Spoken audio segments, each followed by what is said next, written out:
দর্শক, আমি আন্তর্জাতিক বিশ্বের বেশ কিছু গুরুত্বপূর্ণ খবর দিতে চাই, এক কথায় ব্রেকিং কিছু খবর দিতে চাই আপনাদের। প্রথম শিরোনামটি হলো, এবার দখলদারদের একদম কোল ঘেঁষে 40,000 সেনা মোতায়েন করতে যাচ্ছে মিশর। পাশাপাশি চীনের আকাশ প্রতিরক্ষা সিস্টেম মোতায়েন করা হয়েছে সিনাই উপত্যকার কাছাকাছি। করা হচ্ছে মাটির নিচে ভূগর্ভস্থ টানেল। দ্বিতীয় ব্রেকিং খবরটি হলো, এবার নিউ ইয়র্ক টাইমস বলছে দখলদাররা প্রতিরোধ বাহিনীকে পরাজিত করতে পারবে না, তারা অপরাজেয়। বুঝতে পারছেন প্রতিরোধ বাহিনী কারা? তৃতীয় ব্রেকিং খবর, সৌদি ইরান তলে তলে বিশেষ কোনো পরিকল্পনা নিয়ে ইসরায়েলকে সহায়তা করতে যাচ্ছে, এই বিষয়ে টেনশনে আছে নেতানিয়াহু। পাশাপাশি চীন পাকিস্তান নতুন পরিকল্পনায় আরব বিশ্বকে নতুন পথে নতুন মতে টেনে আনতে চাইছে। অন্যদিকে এরদোয়ানের তুরস্ক সর্বোচ্চ সতর্ক অবস্থায় আছে দখলদার দেশকে নিয়ে। চলুন প্রিয় দর্শক, খবরগুলো একটা একটা করে দেবার চেষ্টা করছি। আপনারা এখন শুনতে এবং দেখতে পাচ্ছেন ক্লিয়ার, তাই তো? কোনো প্রবলেম তো নেই না? প্রথমেই আমি মিশরের খবরটি দিয়ে শুরু করতে চাই। আপনারা জানেন যে দখলদার দেশটির প্রতিবেশী একটি দেশ মিশর, মাঝখানে গাজার এবং সেখানে রয়েছে একটি রাফা করিডোর বলবো না, সীমান্ত বলবো। দখলদাররা যখন গাজার উপর হামলা চালায় তখন নিরীহ মানুষগুলো এই রাফার দিকে ছুটে আসে। যখন মিশরের প্রেসিডেন্ট নির্বাচিত হয়েছিলেন মোহাম্মদ মুরসি, তখন এই রাফা সীমান্তটি খুলে দিয়েছিলেন এবং সেই সময়টিতে গাজার প্রতিরোধ বাহিনী কিছু অস্ত্র ঢোকাতে পেরেছে, কিছু রসদ ঢোকাতে পেরেছে এবং মিশরের একটা সহযোগিতা পেয়েছিল এই গাজার প্রতিরোধ বাহিনী। কিন্তু আমেরিকা, আরব এবং ইসরায়েল সম্মিলিতভাবে মোহাম্মদ মুরসির পতন ঘটিয়ে স্বৈরশাসক আবদেল ফাত্তাহ আল সিসিকে ক্ষমতায় বসায় এবং ইসরায়েল আমেরিকার হাতের পুতুল এই আবদেল ফাত্তাহ আল সিসি বিগত প্রায় এক যুগের কাছাকাছি তিনি ক্ষমতায় বসে থাকলেও তিনি প্রকৃত অর্থে গাজার জন্য কোনো ভূমিকা রাখেননি। এমনকি তুরস্কের মতো দেশ বারবার সহযোগিতা চেয়েছিল মিশরের, যে তুমি তোমার ভূমিটা আমাকে ব্যবহারের অনুমতি দাও, আমি একটু দখলদারকে শিক্ষা দিয়ে আসি।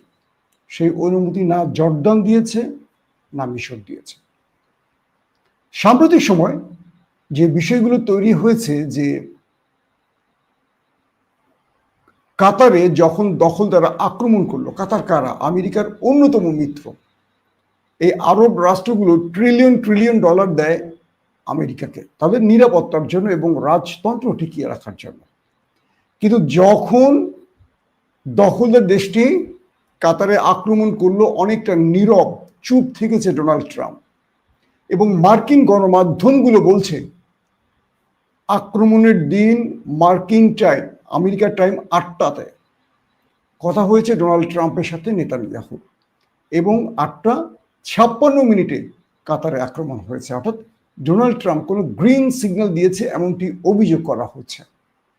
তো এই পরিস্থিতির আলোকে কাতার, আরব আমিরাত, সৌদি বা বাকি আরব রাষ্ট্রগুলো বুঝতে পেরেছে যে আসলে ওদেরকে আমরা যত টাকা দিয়ে রাখি না কেন, ওরা আমাদের নিরাপত্তায় কাজ করবে না, ওরা শুধু আমাদের জুজুর ভয় দেখিয়ে টাকা হাতিয়ে নিচ্ছে। ওরা আমাদের ইরানের ভয় দেখিয়ে বা তুরস্কের ভয় দেখিয়ে আমাদের দেশে একটা ঘাঁটি গড়ে আমাদের পেট্রোডলার চুরি করছে। তো এর পরপরই এরদোয়ান মিশরের সাথে বেশ কিছু ডাইনামিক খেলা খেলে এবং মিশরকে বোঝায় যে তোমার ক্ষমতাকে আমরা কেড়ে নিব না বা এখানে আমরা রেজিম চেঞ্জ ঘটাবো না, তুমি আমাকে সাহায্য করো। আবদেল ফাত্তাহ আল সিসি মিশরের সাথে তুরস্কের সাথে কিছু বিষয়ে আলোচনা চালান এবং বলা হচ্ছে মিশর সিনাই উপত্যকার কাছে ইসরায়েল এবং মিশরের যে সীমান্ত অঞ্চল বা নো ম্যানস ল্যান্ড যে জায়গাটি, সেখানে তারা বাংকার বা ভূগর্ভস্থ টানেল তৈরির কাজ শুরু করেছে এবং 40,000-এর মতো মিশরীয় সেনা আধুনিক অস্ত্র শস্ত্র নিয়ে এই অঞ্চলে তারা পাহারায় রয়েছে। পাশাপাশি চীনের থেকে কেনা সাম্প্রতিক আকাশ প্রতিরক্ষা সিস্টেম যানগুলো পৌঁছে গেছে এখন সেই অঞ্চলে। বলা হচ্ছে যে গাজাকে রক্ষায় হয়তোবা মিশর এগিয়ে আসতে পারে। আবার কেউ বলছেন যে দখলদারদের আক্রমণ এলে মিশর তাৎক্ষণিক যেন প্রতিরোধ করতে পারে, সেই জন্য এই প্রস্তুতি। এর মধ্যে দখলদার দেশটির পক্ষ থেকে মিশরকে আলোচনার প্রস্তাব দিলে মিশর এই আলোচনায় রাজি হয়নি। তারপর নেতানিয়াহু আমেরিকার শরণাপন্ন হয়েছেন। এখন দেখতে চাই যে মিশরের মতো পৃথিবীর সবচেয়ে বড় সামরিক বাহিনী কিন্তু মিশরের, মুসলমানদের মধ্যে আর কি, মুসলিম দেশের মধ্যে, কিন্তু এগুলোকে অকার্যকর করে রেখে দিয়েছে। এরা কোনো ভূমিকাই নেই, এদেরকে মশা মারতে রাখা হয়েছে আর কি, এত বড় বিশাল সামরিক বাহিনী। অন্যদিকে মিশর স্বৈরশাসক আব্দুল ফাত্তাহ আল সিসির কারণে একটা ভয়ঙ্কর অর্থনৈতিক কি বলবো দুরবস্থার মধ্যে আছে। দর্শক, আবু সুফিয়ান তিনি লিখছেন, আমি কি জামাতের এজেন্ট? আপনি কি ভারতের এজেন্ট? আমার মনে হয় আবু সুফিয়ান আপনি ভারত চলে যান, বাংলাদেশে থাকার দরকার নেই, নরেন্দ্র মোদীর কাছে চলে যান, ভিসা লাগলে ব্যবস্থা করে দেব। আসেন, 2 নম্বর বিষয়টি হলো তুরস্ক। তুরস্ক আজকেও ইসরায়েলের হুমকির ব্যাপারে মুখ খুলেছে। তারা বলেছে যদি একই ভুল দখলদাররা আবারও করে, মানে কাতারে যে ভুল করেছে, তাহলে তাদেরকে এমন পরিণতি ভোগ করতে হবে যে তারা আক্রমণের পর নিজেরা নিজেদের আর খুঁজে পাবে না। এর আগের দিন বলেছে মানচিত্রে, পৃথিবীর মানচিত্র থেকে ওই দেশটিকে মুছে ফেলবে তুরস্ক। আজকে নতুন বার্তা এসছে এবং তুরস্কের ইন্টেলিজেন্স মিল্লিত ইস্তেকবারাত তিশকিলাতি অর্থাৎ MIT সর্বোচ্চ কি বলবো সতর্ক অবস্থায় কাজ করছে। দখলদাররা কোনো মিসাইল অ্যাটাক করবে, দখলদাররা F-35 বা F-16 দিয়ে অ্যাটাক করবে, নাকি দেশটির ভেতরে মানে তুরস্কের ভেতরে মোসাদ কর্তৃক কোনো গুপ্ত হত্যা চালাবে। এজন্য তুরস্ক সর্বোচ্চ পাহারায় রয়েছে এবং তুরস্কে যেসব হামাস নেতারা রয়েছেন তাদেরকে সর্বোচ্চ নিরাপত্তা দিচ্ছে তুরস্ক। পাশাপাশি তুরস্ক স্পষ্ট করে বলে দিয়েছে যদি কোনো প্রকার দখলদারদের পক্ষ থেকে তুরস্কের ভেতরে একটি ছোট আক্রমণ হয়, এটার ওজন অনেক বেশি হবে, যেটা ওরা নিতে পারবে না।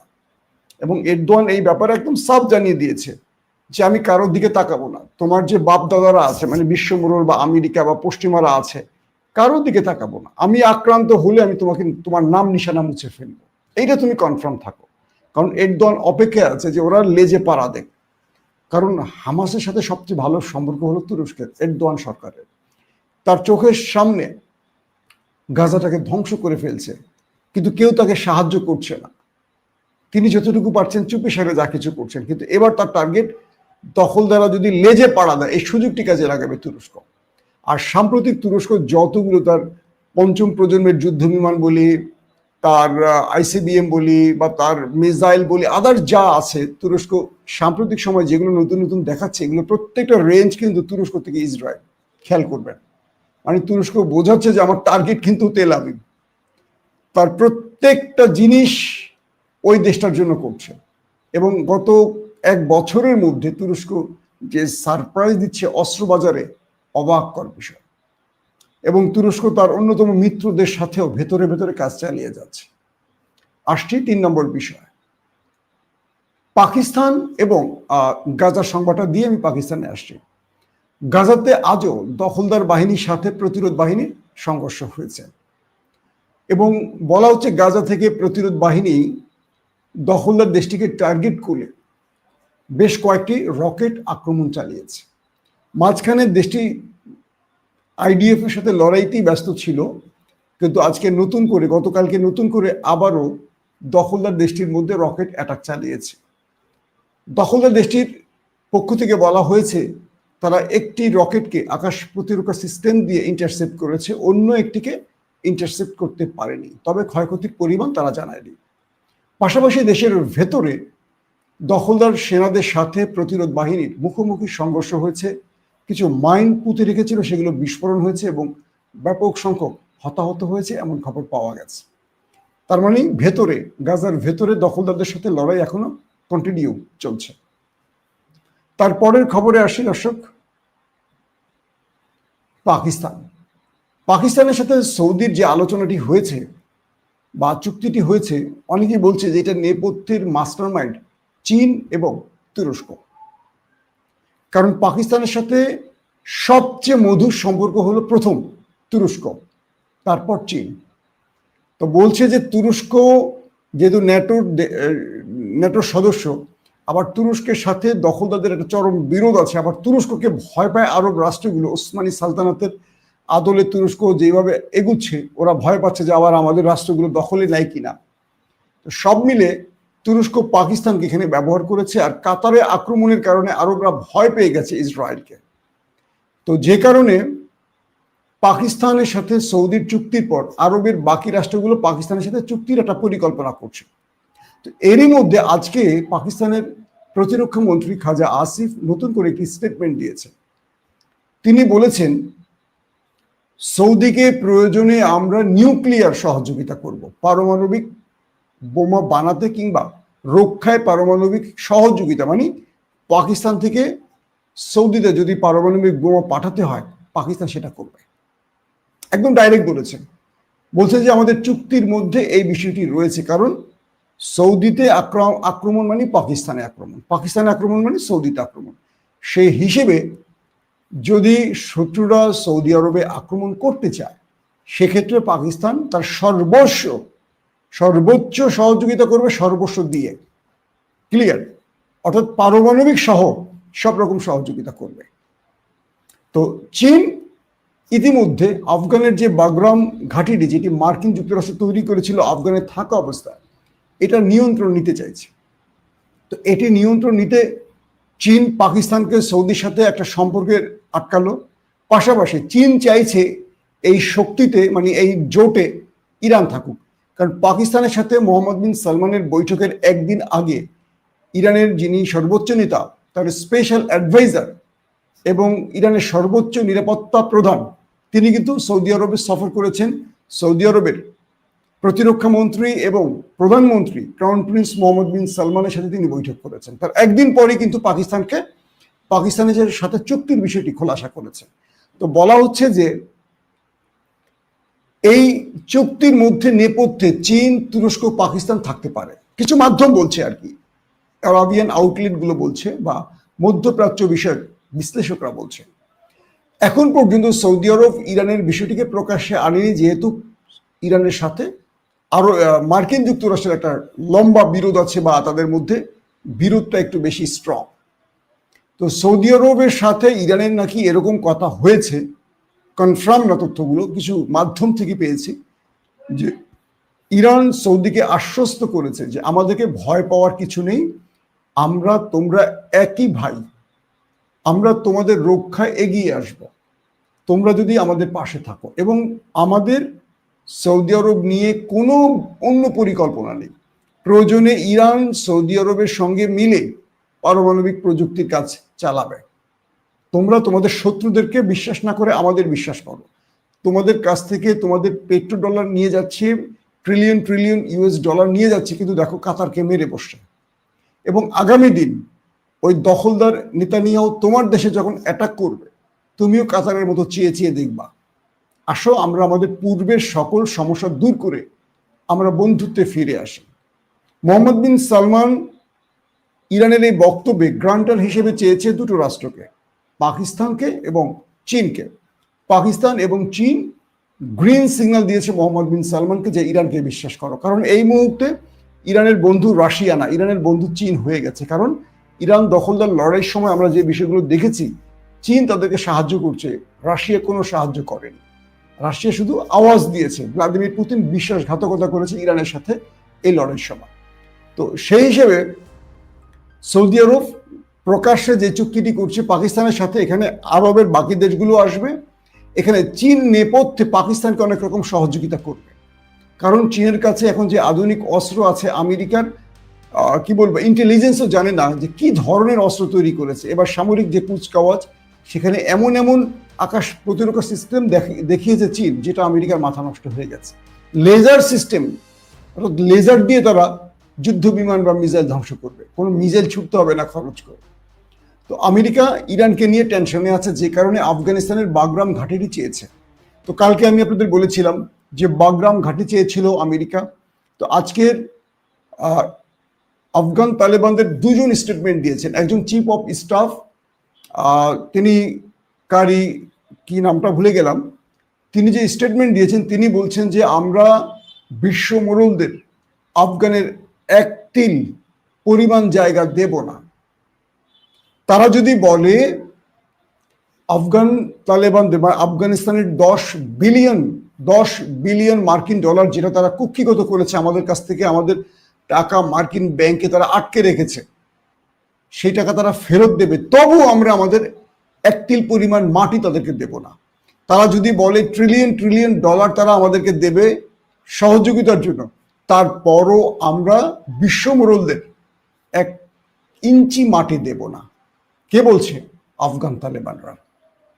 তাদের পররাষ্ট্রমন্ত্রী, তাদের চিফ অফ স্টাফ দুজনই আজকে এই ব্যাপারে গণমাধ্যমের সামনে স্টেটমেন্ট দিয়েছে। এখন এই বিষয়টি স্পষ্ট হয়ে গেছে যে আমেরিকাকে একটা শক্ত করে, বা ডোনাল্ড ট্রাম্পকে একটা শক্ত করে ছুসুম করে দিয়ে দিয়েছে আফগান। কালকে বলেছিল ডোনাল্ড ট্রাম্প যদি না দেয় তারা শক্তি প্রয়োগ করবে, তারা জোর করবে, তারা কিভাবে নিতে হয় জানে। আজকে সেই উত্তর দিয়ে দিয়েছে আফগান তালেবানরা। তারা বলে দিয়েছে 1 ইঞ্চি মাটি আমরা ওদেরকে দেব না। এখানে এই বাগরাম বা কোনো ঘাঁটি তাদের দেয়া হবে না। ইতিমধ্যে কিছু মাধ্যম বলছে বাগরামের দায়িত্ব নিচ্ছে চীন। এটি হলো মূল মাথা ব্যথার কারণ আমেরিকার। আফগানিস্তানের এই সাহস দেখে আমি অবাক হয়ে যাই, যেখানে আমাদের মতো একটি দেশ 54 বছর স্বাধীন হয়েছে, আমাদের বিশাল সেনাবাহিনী আছে, আমরা ভারতের কাছে কাপড় ভিজিয়ে ফেলি। ইউনূস সরকার হাঙ্কি বাঙ্কি করে নরেন্দ্র মোদীর ভয় ইলিশ পাঠিয়ে দিয়েছে। আমাদের বিএনপি এখন ভারতের কাছে প্রতিদিন গিয়ে হাজিরা দিচ্ছে, গোপনীয় হোক আর প্রকাশ্যে হোক।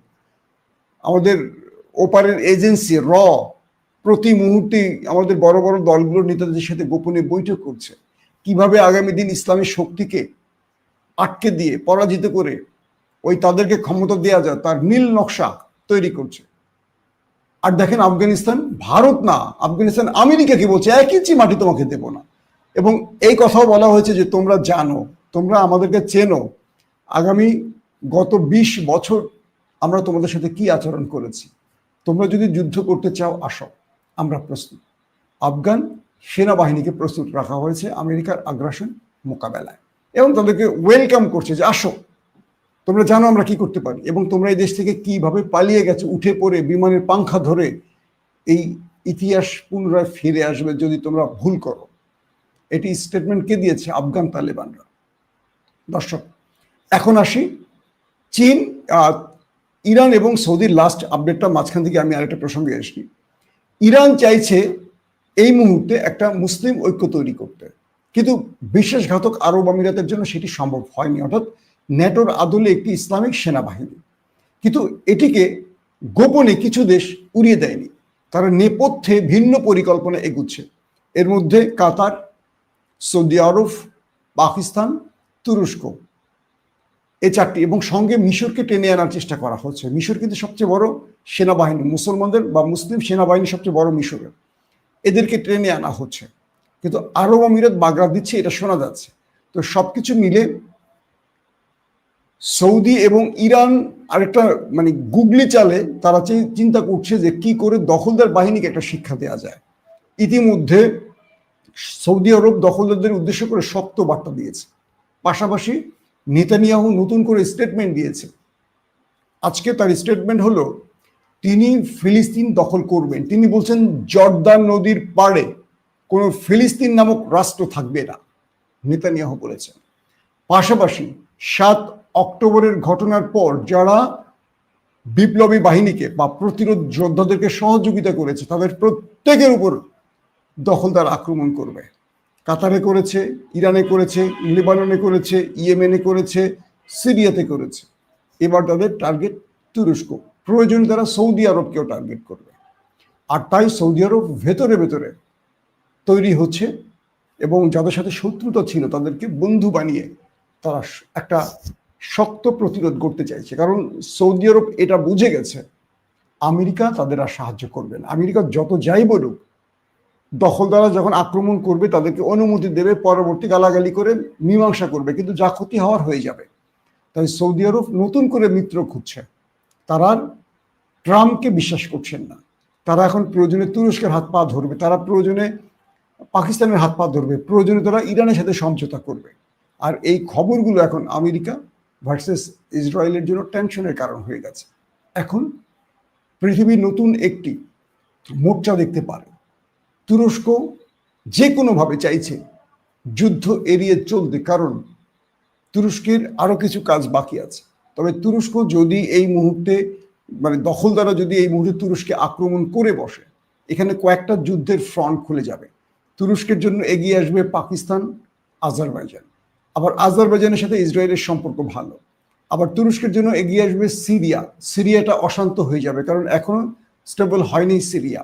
সেখানে নতুন করে ভিন্ন মাত্রা কিছু ঘটবে, কারণ সিরিয়াটা এখনো তুরস্কের কন্ট্রোল, এটা ইসরায়েলের সহ্য হচ্ছে না। সবকিছু মিলে ভিতরে আত্মঘাতী হামলা হোক আর 35 যুদ্ধ বিমানের মাধ্যমেই হোক, ইসরায়েল একটা চেষ্টা করবে তুরস্ককে নিয়ে। তবে ইরান যে বিষয়টি স্পষ্ট করেছে, তারা বলেছে আমরা সর্বোচ্চ প্রস্তুতি নিয়ে রেখেছি এবং অতীতে আমাদের যে ভুলগুলো ছিল সেগুলো শুধরে আমরা দখলদারদের বিরুদ্ধে আরেকটা বড় শক্ত জবাবের প্রস্তুতি নিয়ে রেখেছি। এই ক্ষেত্রে এটুকু বোঝা যায় এবার ইরান, তুরস্ক, পাকিস্তান তারা সম্মিলিত একটা প্রচেষ্টা চালাবে দখলদারদের বিরুদ্ধে। আমরা দোয়া করি অবশ্যই এই শব্দগুলো বলতে একটু টেনশন হয়, এই শক্তিটির বিজয় হোক। কাদের বিরুদ্ধে? জালিমের বিরুদ্ধে। আল্লাহ হাফিজ।